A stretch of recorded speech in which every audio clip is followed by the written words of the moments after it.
पत्रकार मनीष कश्यप पर तमिलनाडु पुलिस ने लगाया एनएसए।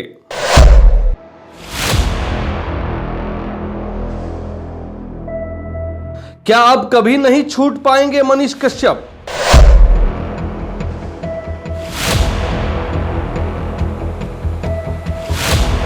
क्या थी मनीष कश्यप की गलती?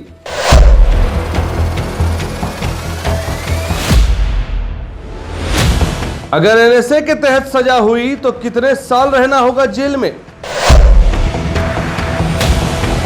इन सभी सवालों के जवाब आपको मिलेगी इस पूरी खबर में, इसलिए इस खबर को देखना बेहद जरूरी है। तो बने रहें अंत तक इस पूरी खबर में। आप देख रहे हैं ना, इस सरकारी पैसा कैसे बर्बाद किया जा रहा है। स्कूल में, यूनिवर्सिटी में पढ़ाई नहीं की जा रही है। शिक्षकवन लोग लेट से पहुंच रहे हैं। कैसन कैसन लोग सरकार में हैं जी, जो सड़क कहीं और है, नाला कहीं और है। जी हां, आप ऐसे ही किसी व्यक्ति को जानते हैं जो इस तरह से पत्रकारिता करते हैं। और आजकल बिहार में, तमिलनाडु में, या यूं कहें पूरे भारत में एक चर्चित नाम काफी लिया जा रहा है, और वो नाम है मनीष कश्यप, जो पेशे से पत्रकार हैं।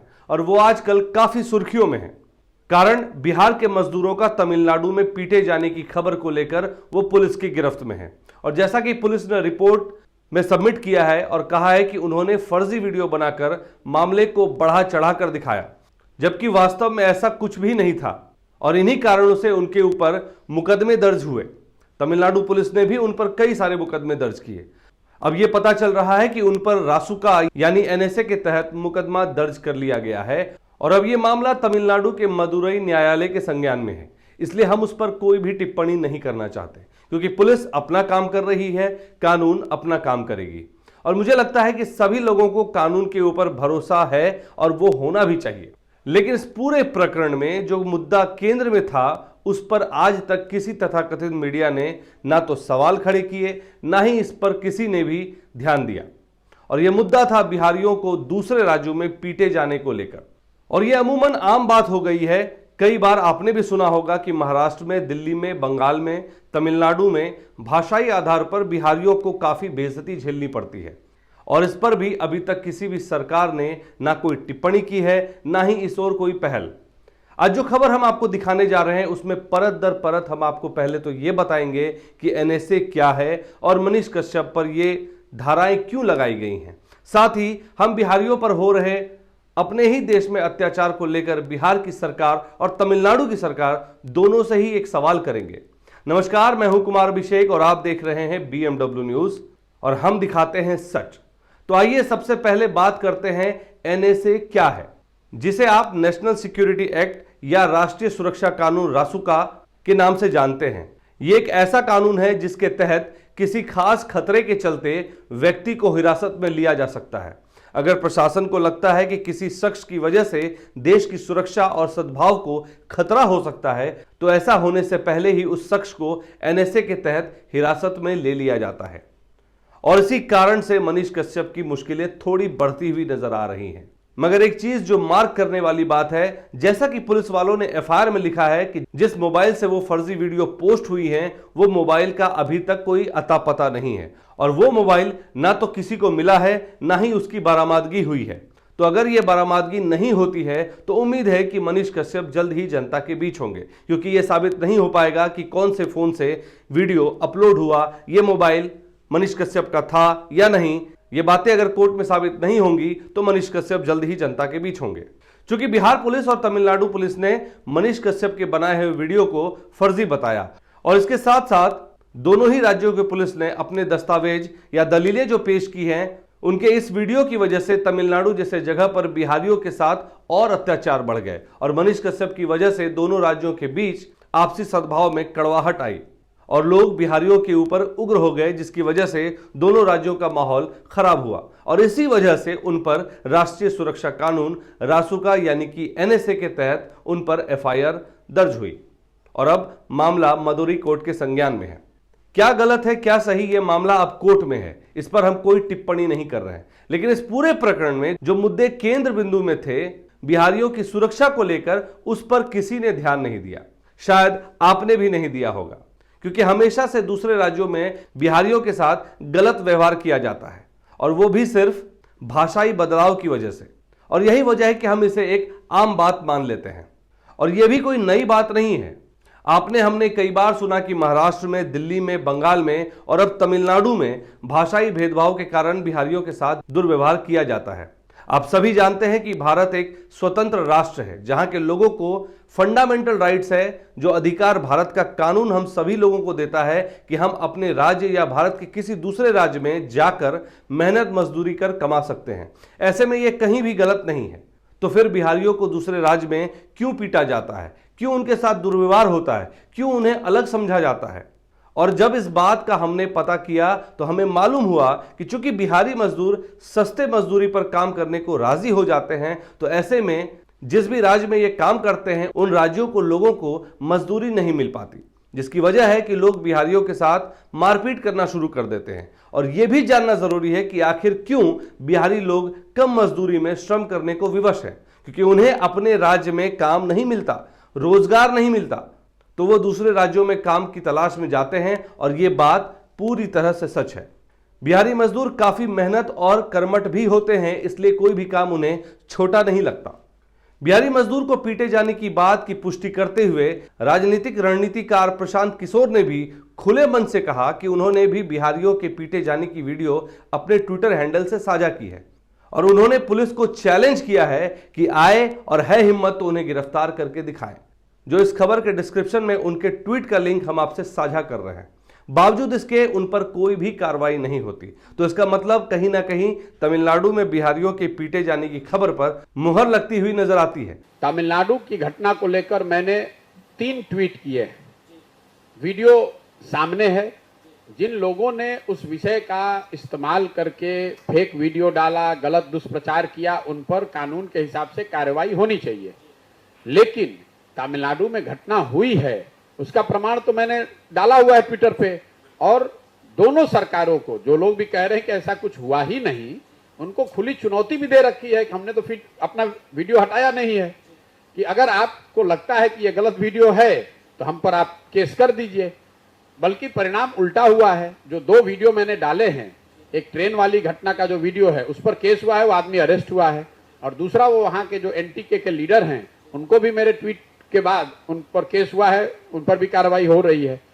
तो देखिए, घटना में सच्चाई है, लेकिन घटना का जो परिप्रेक्ष्य है उसको समझने की जरूरत है। तमिलनाडु के लोगों को बिहार के लोगों से कोई परेशानी नहीं है।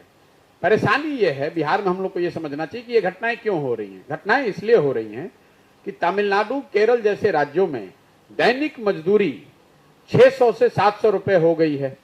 बिहार के लोग गरीबी में, बेवसी में जाकर वहां 400-500 रुपए में काम कर रहे हैं। तो तमिलनाडु के लोगों को ये लग रहा है कि भाई ये लोग आकर ये तो पूरा रेट ही खराब कर रहे हैं, दैनिक मजदूरी को कम कर रहे हैं।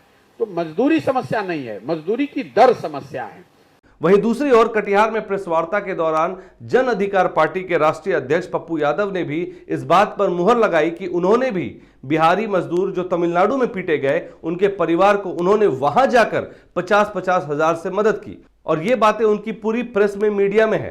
कई सारे अखबारों में बिहारी मजदूरों को पीटे जाने की खबर लगाई, चाहे वो दैनिक भास्कर हो, हिंदुस्तान टाइम्स हो, चाहे और भी कोई खबर।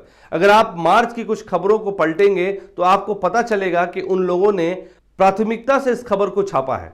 यही नहीं, अगर आप गूगल पर सिर्फ इतना सर्च करें कि मनीष कश्यप न्यूज, तो आपको तमाम वो खबरें और तमाम वो खबरों के लिंक्स मिल जाएंगे जिनमें वो सारी खबरें आपको मिलेंगी जो मनीष कश्यप से जुड़ी हुई हैं, और बिहारी मजदूर के पीटने के मामले को लेकर जो खबर छपी है वो आपको मिल जाएगी। बहरहाल, अब हम आते हैं बिहार सरकार पर। बिहार सरकार ने कहा कि ऐसी कोई वारदात नहीं हुई।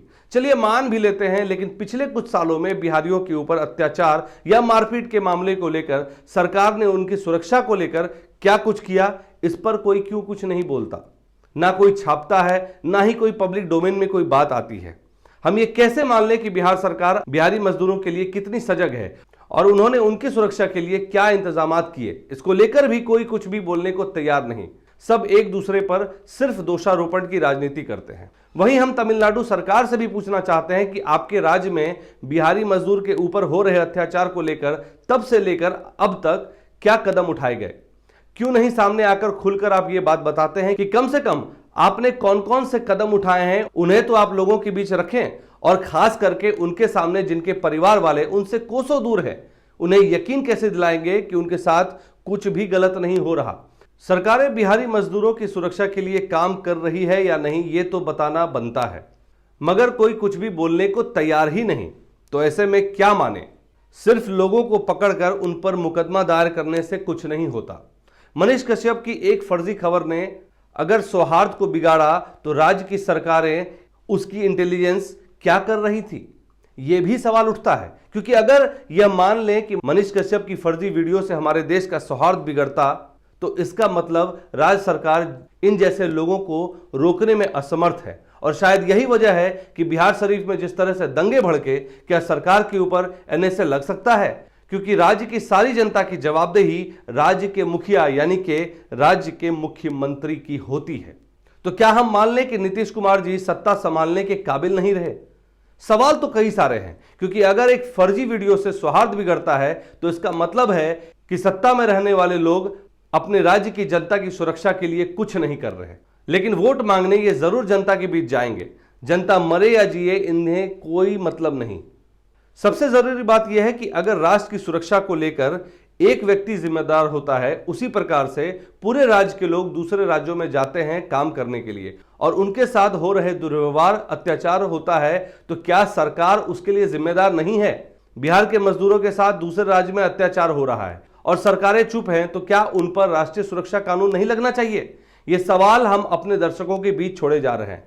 दूसरी बात, बिहार सरकार कहती है कि हमने इतने रोजगार दिए, हम 20 लाख रोजगार देंगे। कहां है वो रोजगार? जमीनी स्तर पर वो चीजें क्यों नहीं दिखती हैं?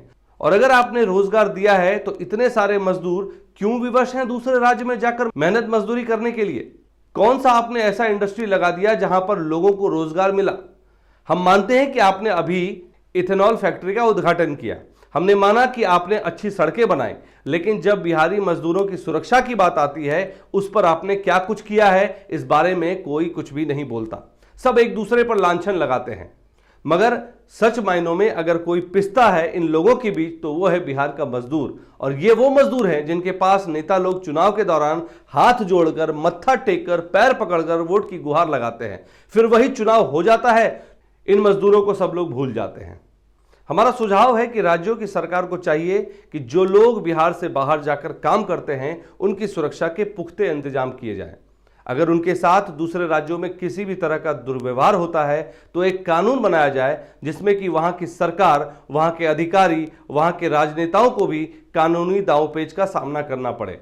उन पर भी एफआईआर दर्ज हो, उन पर भी सख्त से सख्त कार्रवाई हो, क्योंकि जो लोग वहां काम करते हैं, वहां की जिम्मेदारी वहां के जनप्रतिनिधि, अधिकारी, पदाधिकारी, लॉ एंड ऑर्डर में लगी हुई पुलिस जैसे लोगों की होती है। और इनके लिए भी एक कानून, एक कड़ा कानून चाहिए।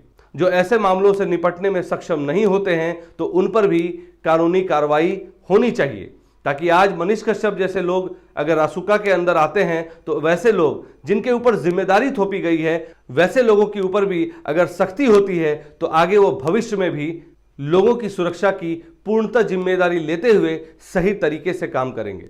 आपको यह खबर कैसी लगी, कमेंट करके हमें जरूर बताएं, और इस खबर को आप ज्यादा से ज्यादा शेयर करें। धन्यवाद। हमारा वीडियो अगर आपको अच्छा लगा हो तो आप हमारे वीडियो को शेयर करें, लाइक करें, हमारे चैनल को सब्सक्राइब जरूर करें। धन्यवाद।